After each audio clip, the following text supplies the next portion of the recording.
Hello and welcome to Political Capital. I'm Chris Bishop. Now this week we have a political heavyweight in the studio with us to talk about the elections, corruption and the State Capture Commission. We have Robert McBride, a former death row prisoner who is currently still an activist in the ANC, but he is also a man with a great story to tell. So thank you very much for joining us.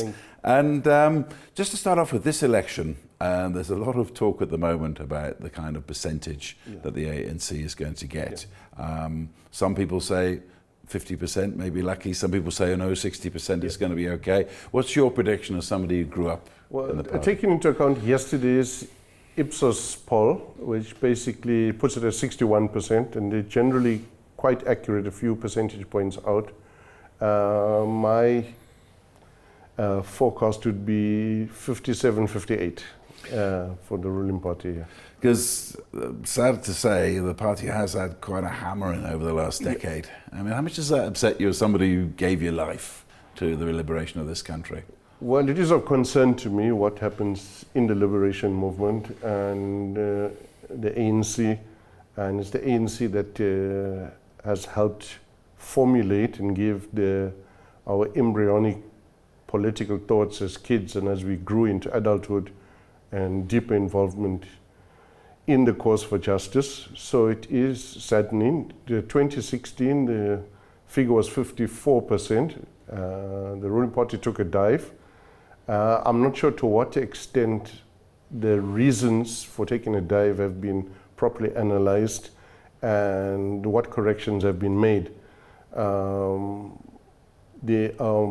There's certainly more determination now to deal with the issues which could have caused the dive in 2016. So there's the different commissions dealing with corruption and so on. But I don't think it would be. I think because of that there's a kind of greater assurances because of the actions taken by the national leadership. But it will not be unscathed during the process, so a lot more needs to be done. There's also the worrying factor of the youth basically immobilized and uninterested. There's about 50% of the youth, according to the Ipsos poll, did not register, those between 18 and 29. That's a worrying factor. So whatever gains were made by the parties whose constituencies the youth, for example, EFF, it will not be as much as if they had more people registering. And another worry for the ruling party is that the poll also suggested that the EFF and the opposition could grow by 10%, and that's surely a bigger worry for the ruling party. Yeah, since 2016, we've probably had about 2.5 million people coming through matric and reaching the age of electoral majority. And these people would be the constituency of a youthful party like EFF and would not be attached to the liberation sentiments as much as we would be. And so they would look for different things, a different emphasis. Information moves a lot faster in the world. People are more conscious of the regional and global trends and are more aware and perhaps in a too disinterested fashion for some of the youth here. How do you think that political movements like the ANC are ever going to win back the youth? I mean, the youth are on telephones, they're on social media, they're away. You know, they don't want to hear stories of the liberation past. Yeah. Well, I think it will reach a stage, and it's a natural process where it will be an historical fact what has gone on before by the youth, and they will not feel the same way about it as we are, and that's a normal process. They would look at what is their right in a way. The kind of movement towards normalcy in our country is what we fought for, but it would be good if we can continue having this conscientized youth like we were in our day. The issues about which they are conscientized about would be different and diverse from what we knew. And in essence, the youth today, they want what is theirs, and they want their rights and they're willing to assert themselves for it. As a party, the ANC, should adapt to the new ideas, the ideas of youth, and so should the other parties, because that is your new electorate, and you should be able to nurture and attract them. So you should have policies that speak to their needs and interests. Well, as a cabinet minister said, sat in that very chair to me about a week ago, one of the things that hurts her the most is that when young people look at her and they say, I'm never going to vote ever, that's it. I mean, what do you think's gone wrong there? Well, I think there has been a lot of instability in the minds of people regarding electoral issues. People are unsure, there's uncertainty with all the revelations of corruption. We have 4 commissions sitting dealing with it. So it does demoralize a population, a public, the youth. You'd always be open to the accusation, well, they're just in it for the money, so why should we care? And that's the sentiment coming out to the youth now. So there's the feeling of demobilization of the youth, not being interested in broader issues, only in their issues, is a concern, but it's by our actions, not by what we say, that's important. But a lot of the people in the ANC, I mean, they're in their 70s, late 70s, some of them. Is it not sometimes that this problem there is in Africa quite often where leaders are seen as old and detached? Well, that would be a problem, and it's important that the youth are activated in stuff that interests them, that is their direct concern, and more tangible issues rather than stuff that might appear to them to be quite pie in the sky, and let people decide for themselves. So that is important, but a key element of all of this is ultimately rendering of services, professionalizing of the civil service, and having a strong anti-corruption message and in the way we do things. We have to, at some stage, your State Capture Commission will have completed its work. It will make recommendations. Corrections will be done. And then what? And then we must look to the future. We must lift our heads up and look at possibilities and opportunities, both regionally and globally. Now, you're due to give evidence at the Zondo Commission, the State Capture Commission, in May. Yes. First, how long have you been like a whistleblower in the state here? Well, a whistleblower sort of infers, whispering. I've actually spoken loud every time when I've seen something wrong, and I've said unpopular issues, even if it was wrong. And some of the initial issues which we picked up in the early years was police involvement in cash-in-transit robberies. We've spoken about that. And until such time that I was in IPID,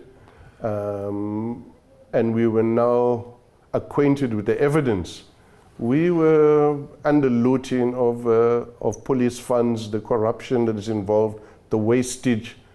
We then began to understand it, the leverage that some policemen have over politicians.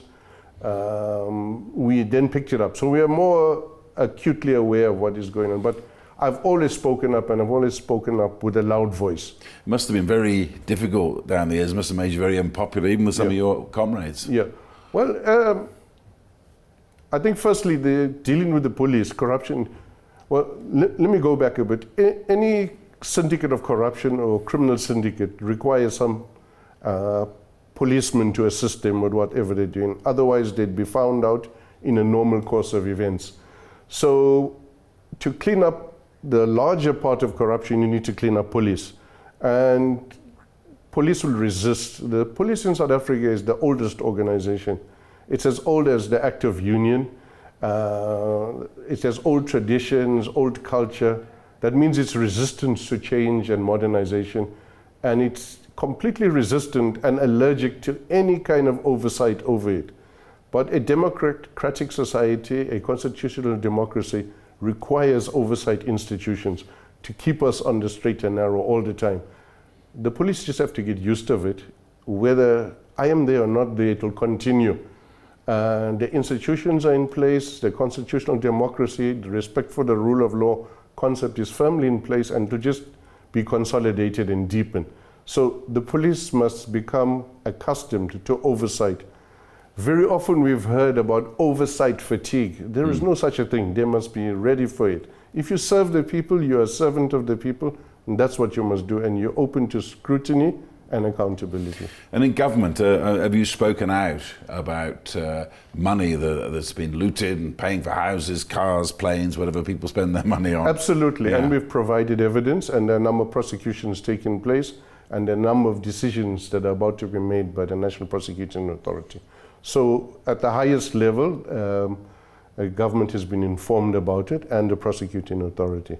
And that's one question a lot of people have, especially watching this commission, is what happens next. Why this evidence has been provided by people like yourself, why weren't people prosecuted? Well, the different commissions that are operating are trying to analyze what went wrong. So it didn't only go wrong within the criminal justice system, it went wrong in other areas. That's why we have load shedding. And a lot of other problems. What it does is that if you have a leadership problem or perception of a leadership problem, and there is this atmosphere that it's okay to loot, it kind of permeates all areas of society. And first areas that it permeates and cascades is in the civil service. So the civil service is okay. People are busy with their own theft. They won't look at us. So let's continue doing it. So it's kind of the leadership and ethical leadership which will show the way, or the lack of ethical leadership. And that's really what happens is the atmosphere, the environment created. Is it conducive to corruption or corrupt practices? And why was it conducive where we have all these institutions in place? And if it's no coincidence that the oversight institutions, anti-corruption institutions that are designed to be against abuses were targeted first.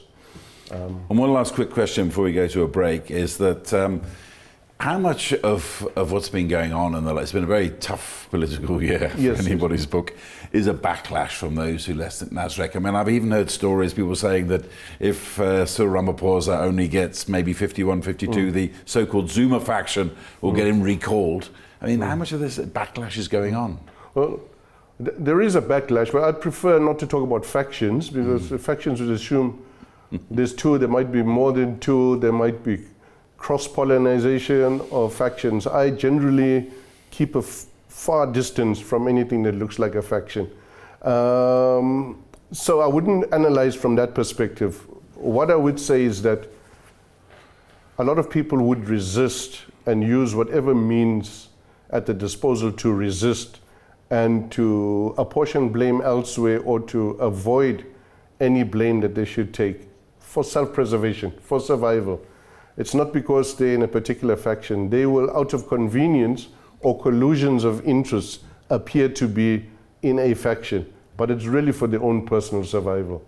Well, we'll talk more politics and a little bit more about yourself and everything from death row to Nelson Mandela in the second half. Do stay with us. We'll be back right after the break. Welcome back to Political Capital. I'm Chris Bishop. Still with me is Robert McBride, who is going to give evidence at the Zondo Commission in May. Just give us an idea of what we're going to hear at this commission from you, this State Capture Commission. Yeah, we will cover the attack on institutions, including the attack on the IPID, on DPCI, the rogue activity by certain elements within the prosecuting authority, the willingness to prosecute people for non-criminal acts, and the unwillingness to prosecute people where there's a pile of evidence. We'll talk about that. We will also speak about abuse of state funds, abuse of power by the police in neutralizing or negating investigations into the conduct as we experience it. Most of our evidence is backed up by court papers, judgments, affidavits, and that's all I'll be testifying on.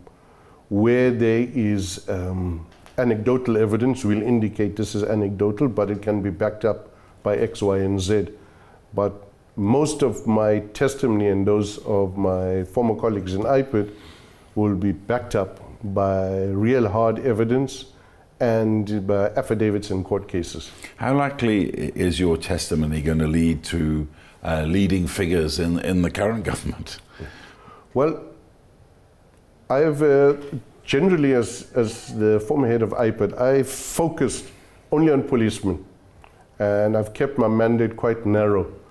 But it would be for the sake of the prosecution to see where it goes.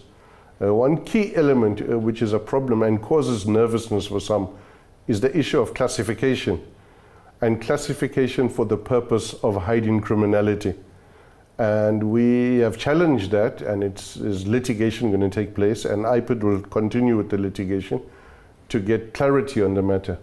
At the moment, there is no penalty in terms of any of the laws for false classification, classification for the purpose of hiding misconduct or criminal activity.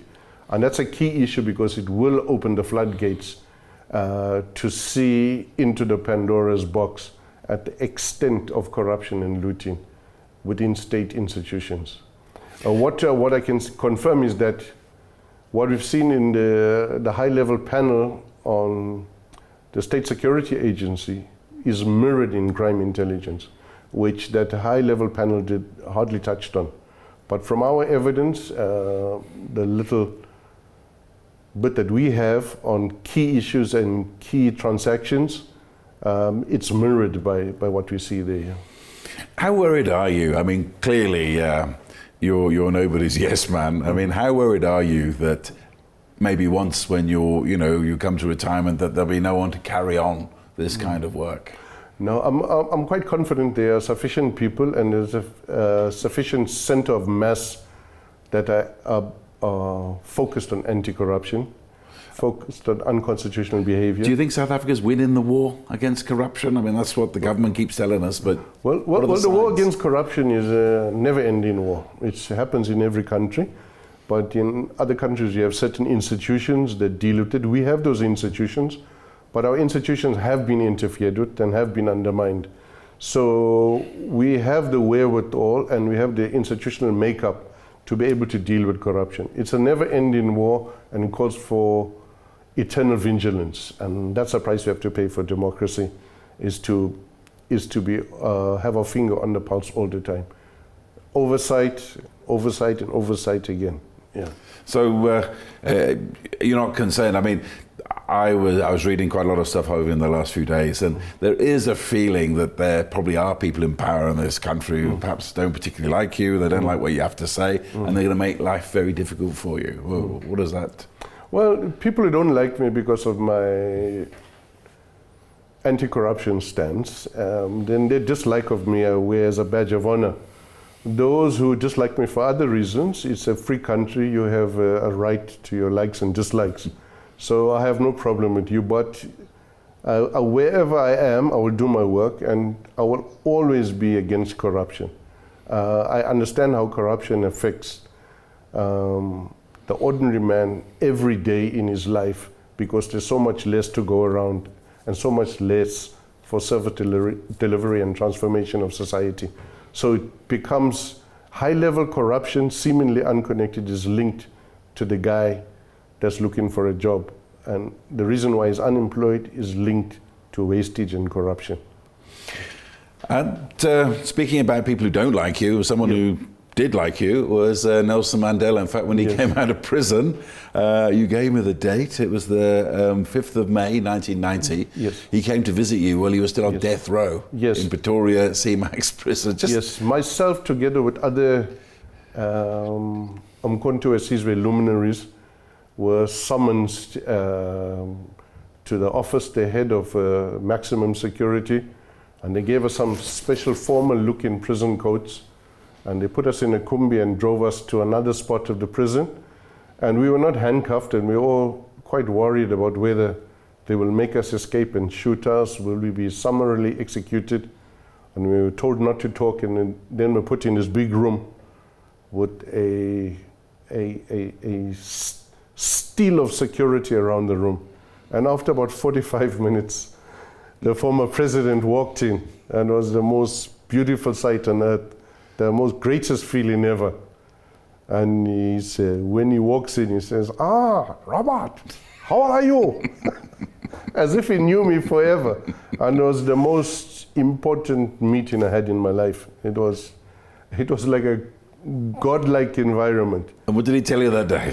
Well, he gave us a rundown of of the negotiations and problems that can be expected. And the fact that we mustn't worry, we have to be patient and disciplined and sit tight. He knows all of our backgrounds, and he will do his utmost to get us released. He's made his position clear, but the negotiations require a number of processes to go through and some agreement, and they're looking towards an election for a constituent assembly as quickly as possible. So that's the key target, and we would have to understand that, but we will never be forgotten. And fast forward then to September 1992, and to another president. The present president, Cyril Ramaphosa, was the man who rang you up and told you were going to come out. What happened there? Friday, 25th of September 1992, the record of understanding was signed. Of course, I was unaware of it. I was in prison, and then just after closing, around about 4:30 in the afternoon, I got a call to come to the office. I didn't know what it was about. And when I came there, the head of the prison said, you have a phone call. And it was my first phone call in prison. And on the other side was Comrade Cyril Ramaphosa. And he says, hi, Chief. Then he keeps quiet. And I say, hi, Chief. And he says, Monday. And I say, what's happening Monday, Chief? And he keeps quiet, and he says, you're going home. And there's like a bit of a smile you can feel in his voice. And then I said, okay, thanks, Chief. And he says, I wish you all of the best. And that's how it was. And that was it. But I mean, just in your life now, you've had a very, very difficult in some ways and very varied life. I mean, your father and yourself, you sprung David Webster, the activist. It was Gordon Webster. Gordon Webster, sorry. He was dressed as a priest, if I understand. You were dressed as a doctor. You had a gun underneath your thing. Took him out on a trolley. You've taken a lot of risks in your life, but I'm just wondering how you look back now and feel about your life, because a lot of people out there will still look at you as a former terrorist and a murderer, whatever they want to use. How do you feel about that? Well, I consider myself quite lucky, and that I've always feel there's been a hand over me protecting me, and I haven't shirked from responsibility. Whatever the duty was that was called, and I've never backed off from that which needed to be done. Most people will agree with my cause.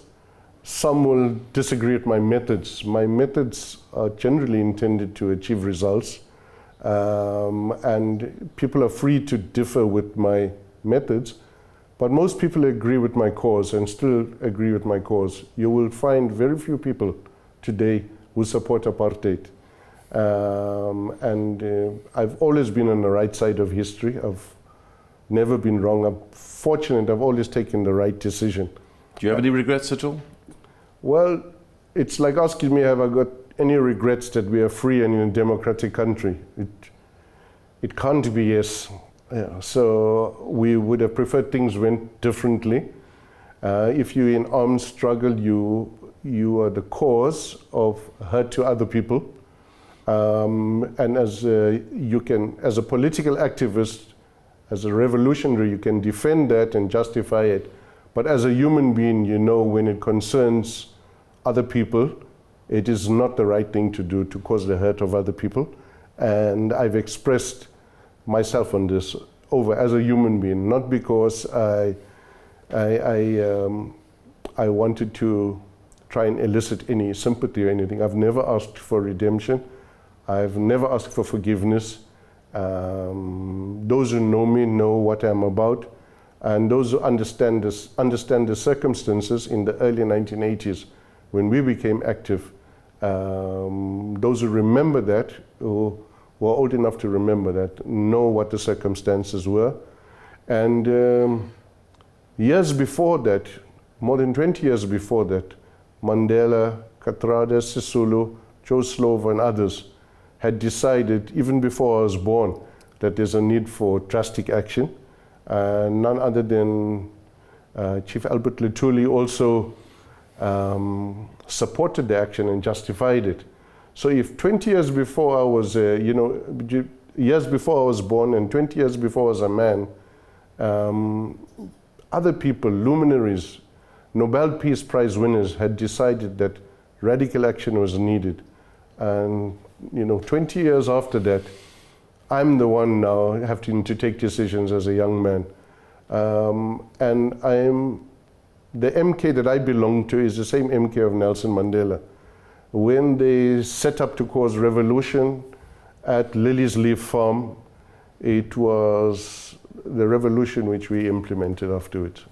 Robert McBride, activist, thank you very much indeed, and we'll be certainly following here on CNBC Africa your appearance at the Zondo Commission. That's all we've got time for on this edition of Political Capital. From me, Chris Bishop, it's goodbye.